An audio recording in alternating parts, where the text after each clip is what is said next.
بعد أن حكم الوالد حكم بعده الولد فطغى في البلاد وفسد، فظن أن لن يقدر عليه أحد، فشاءت إرادة الواحد الأحد أن يسقط في يوم الأحد، وانتهى بفضل الله حكم آل الأسد. فكم أهلك الله طغاة قبلهم، فهل تحس منهم من أحد؟ أحد عمن نشيد على البلد، ودمشق عادت للعروبة بعد أن ضلت أمد، وتوقف التاريخ فاكتب ما تشاء إلى الأبد. أحد سقط النظام وحكم بشار الأسد بعد أن صير شعبه لاجئا وشريدا. اليوم عاد الشعب وصار هو الطريد، أسرف في الترويع حتى لم يدع شيخا ولا أما ولا مولودا. واليوم غادر الشآم ملطخا بدماء من قتلوا وصار وحيدا.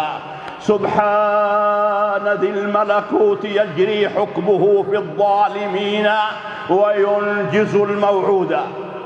ستفرحون يوما أيها الأحرار، ستفرحون يوما بزوال طغاتكم، وستدخلون قصورهم، ستدوسون تماثيلهم وصورهم أو أجسادهم.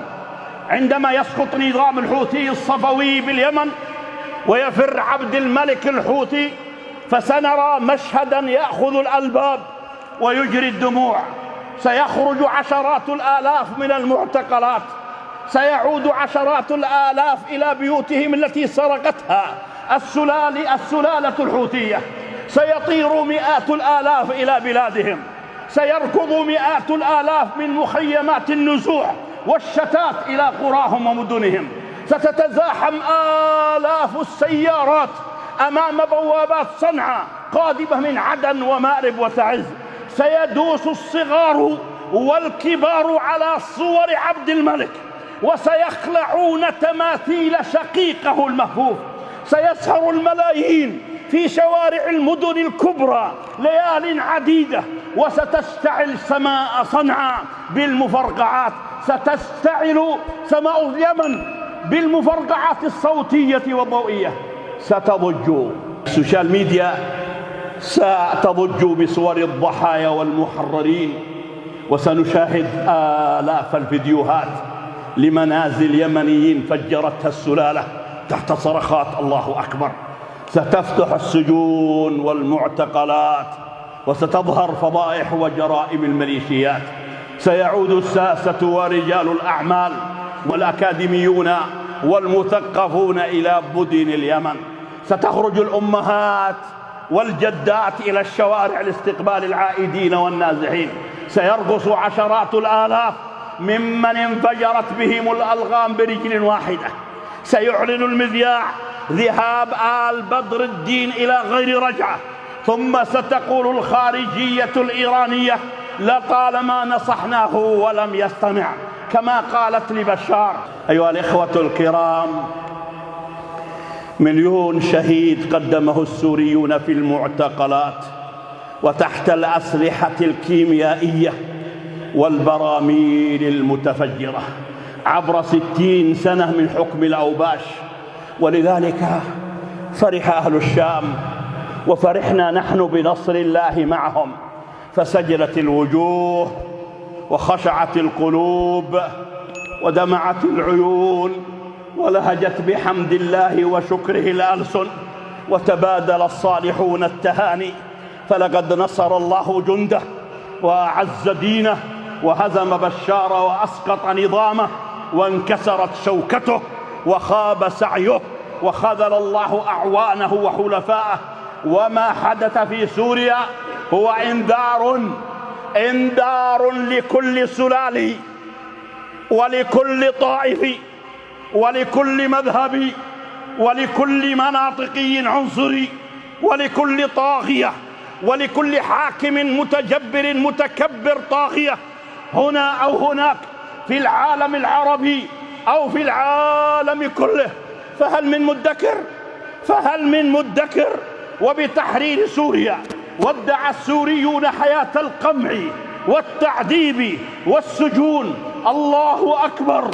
جاء النصر يا حلب، ويا حماة الدين قد وثبوا. ويا دمشق أعيدي عرش عزتنا، عرشا بناه لك الإسلام والعرب. ويا مآذن حمص كبري فرحا، فنجم سعدك في الآفاق مرتقب. ويا مساجد صلي وانتشي طربا، فالله أكبر مهما طالت الحقب. الله أكبر قولوها مدوية، فتلك أجمل ما ازدانت به الخطب. يا أهل صنعاء استعدوا اليوم يومكم، وأبشروا فالذي ترجون مقترب. قوس المجوس تولى اليوم منكسرا، كما تكسر في نار اللظى الحطب. الله أكبر ما صاح الدعاة بها، وما الطغاة على آنافهم سحبوا. أيها المؤمنون، إليكم قصة السقوط والوراثة. الوراثة للمؤمنين والسقوط للطاغية. كانت المداخل إلى دمشق كثيرة ومتعددة، لكن أوسعها كان الرعب الذي اجتاح رأس النظام، والشتات الذي ضرب قوته، والانهيار المعنوي الذي خلخل بقوة إرادته. وسرعان ما خلت الأبوابات الحصينة من ساكنيها، حيث بدأت قوات المعارضة دخولها في فجر دمشقي أخاذ صبيحة 8 من ديسمبر. ومع انبلاج ساعات الصباح الأولى بدأت دمشق تستقبل يوما بدون بشار.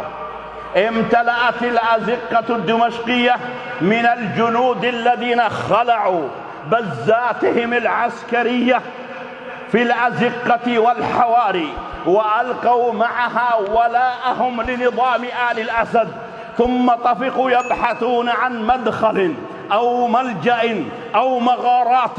ثم توالت الإعلانات بفرار عناصر كثيرة من حراس قصر الأسد وكثير من المؤسسات المهمة جدا، لتعلن المعارضة في تمام 6 فجرا وبشكل رسمي تحرير دمشق وسقوط نظام الأسد بشكل نهائي.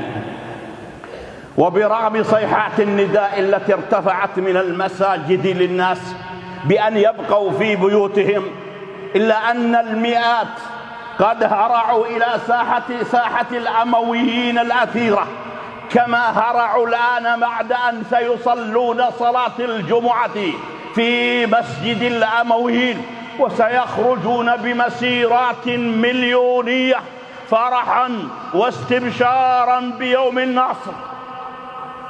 أطلقت الحناجر المبحوحة مكنون أفراحها، أخرجت السجون أثقالها والقصور أربابها، وبدأ كل طرف بحثا عن من يأوي إليه. خرج سجناء لا يلوون على شيء، منهم من فقد الذاكرة، وأغلبهم فقد من العمر والصحة والأحباب ما لا يمكن تعويضه.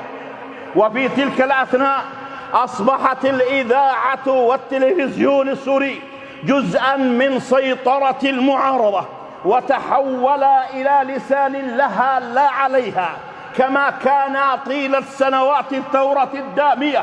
فتحولت شاشة التلفزيون إلى حمراء قانية تعلن بالخط العريض نبأ سقوط النظام. وعلى الفور بدأت المصادر الإعلامية تتحدث عن فرار بشار. الله أكبر، والفتوح توالى. سبحانه من بدل الأحوال. أحفاد خالد ما فعلتم، ويحكم أذهلتم الدنيا فلا أقوالا. قمتم على الطاغوت يوم قيامة، لم تطلبوا رتبا ولا أموالا. فهوت بيوت العنكبوت بلحظة، والأرض تشهد للمجوس زوالا. أيها الإخوة الكرام، تنفست دمشق هواء جديدا على إيقاع الأفراح التي تملأ الشوارع وهتافات التكبير والتحميد التي تنطلق من المساجد، فرحا برحيل طبيب العيون الذي ظلت الغشاوة السياسية تعمي ناظريه عن المصير الذي لا يتخلف عنه أي طاغية. وفي الساعات التالية أصبحت التماثيل الأسدية محل استهداف المتظاهرين، فكان مئات الغاضبين في مختلف مدن سوريا أو ما بقي منها يصبون جام غضبهم على تلك الرؤوس الأسدية بعد أن كانوا يقفون لها إجلالا مصطنعا وحبا قسريا. كشف الغطاء فلا تسل عما جرى، أمضى المهيمن ما يشاء وقدر، فتح الطريق لسالكيه فلا تسل من مهد الدرب الطويل وقصر. يكفيك أن المستعين بظالم خسر الرهان وأنه قد أدبر، هو ساقط والله قبل سقوطه فأبوه قد كتب السقوط وحبر، وأبوه من رسم الطريق إلى الردى، وأبوه من خلع الرتاج وكسر. لا خير في من يستهين بشعبه متطاولا متعجرفا متكبرا، فالله جبار السماوات العلى والأرض يقسم ظالما متجبرا. هذا عقاب الله في الدنيا فما أقساه في يوم الحساب وأخطرا، فما أقساه في يوم الحساب وأخطرا.